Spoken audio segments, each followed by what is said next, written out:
Sure we can do all. We just got to. Yeah, yeah, yeah, yeah. I know we can do all. Sure we can do all. We got to.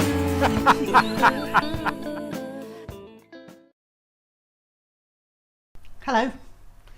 It's another one of those incredibly wet days today, and I'm not going to be getting very much done outside. I've done the morning chores and I got drenched through, as you can see, wet hair. My coat is completely soaked through and I was wet through to the skin in less than half an hour. Now poor old Mr. J has got to go out and work in this, and as I'm sure some of you know, but in case you don't, Mr. J is a postman, and therefore he's going to spend the next 5 hours trudging up and down the roads and people's driveways in the rain and the gales, delivering post. And he has no idea how grateful I am that he does that, and that allows me to stay here on our small holding and do the stuff here. I think you can see in the background there just how much the trees are blowing around, and it's the 3rd of August and it looks more like October, and we just keep having these days where it's hot and dry one day, and then 2 days of very windy wet weather, which means that on the dry days I really need to make the most of them and be outside harvesting and picking and foraging as fast as I can.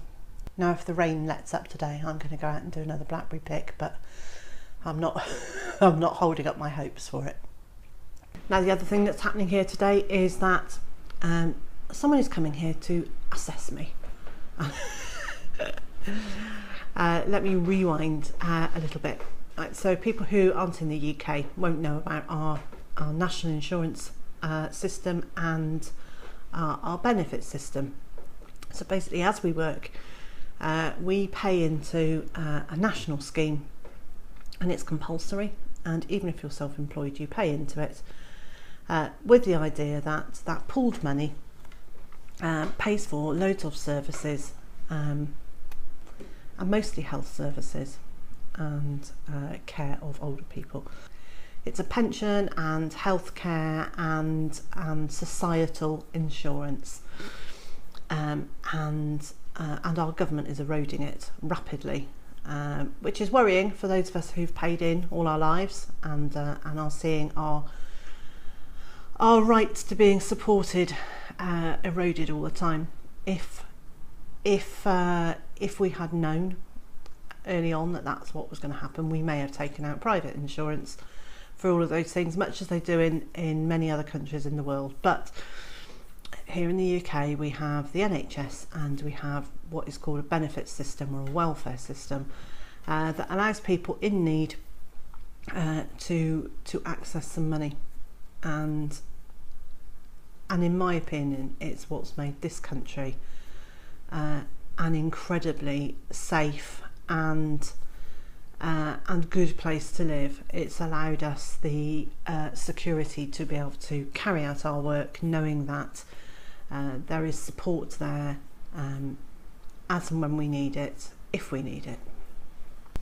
Now, one of those things that you can get some help with is if you have a disability of any kind, you can apply and are assessed for some additional funds to support you in your disability, to enable you to live as normal and independent a life as you can.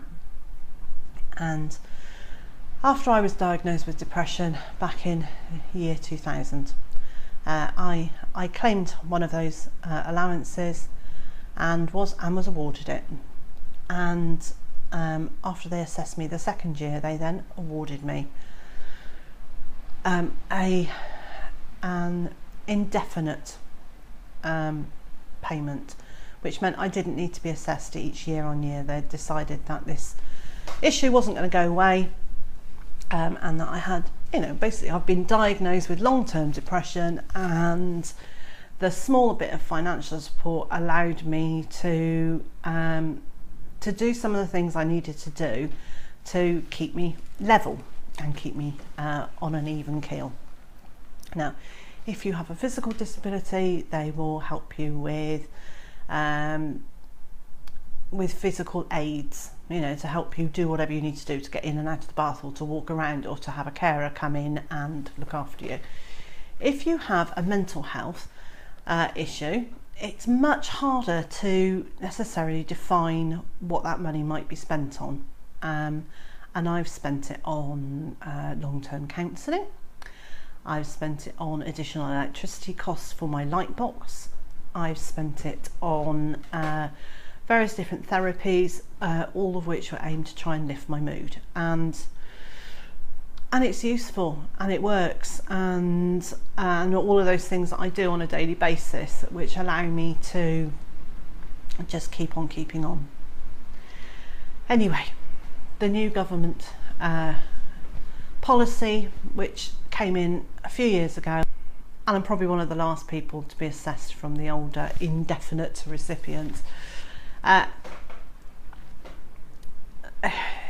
The new policy says that everybody needs to be reassessed, and there has been some really bad publicity over the process and some of the decisions that have been made by the private company that are making the assessments on behalf of the government.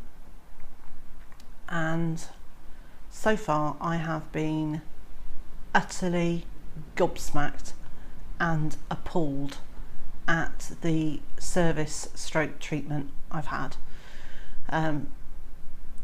It has been the most painful process.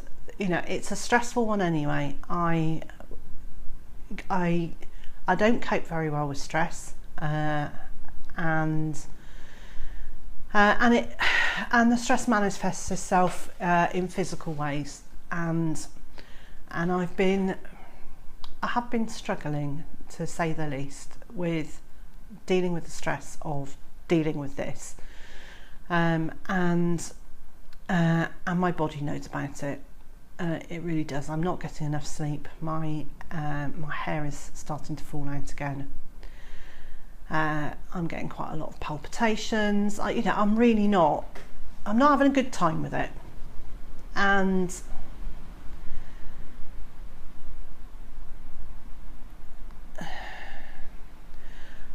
I try not to share too much about having a rubbish day, because it's not terribly interesting to watch. But today is my assessment day.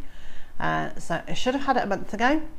In fact, I should have had it 5 weeks ago. And the day before my assessment, I got a letter to say it had been changed. Well, actually I didn't. They didn't say it had been changed. They just sent me another appointment. So I had to ring and say, have I got 2? And they said, no, it's been changed. But nothing in the letter said it had been changed.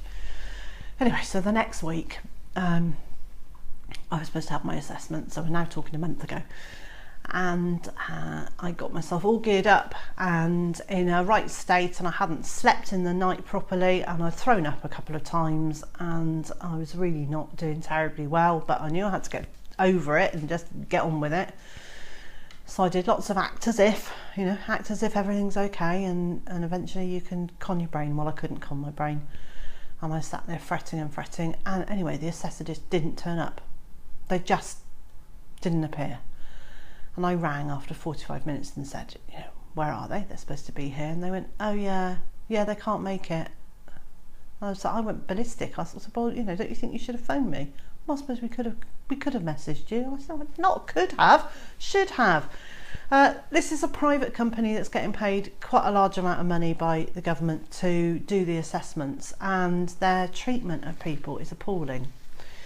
So I was then told on the phone that there were no appointments available, and I'd have to just keep ringing back to try and get an appointment. Now, bearing in mind, I've got to keep ringing back to book an appointment for something I don't want to do. So weekly, I have rung and said, can I have an appointment? And they've been in varying degrees of downright rude and condescending and, just rude. to the last person I spoke to was really lovely. And when you don't know what response you're going to get when you phone them, you just don't want to phone them. But anyway, I have. So today I've got somebody who's a complete stranger who I have no idea whether they've got any mental health training or not. They're turning up to spend an hour with me to assess my 20-year illness. Go me, lucky me. Yeah, and everybody has it, and I accept this is the system that as it is, and you know, and I have to just go through it. But for goodness sakes, it's no way to treat people, and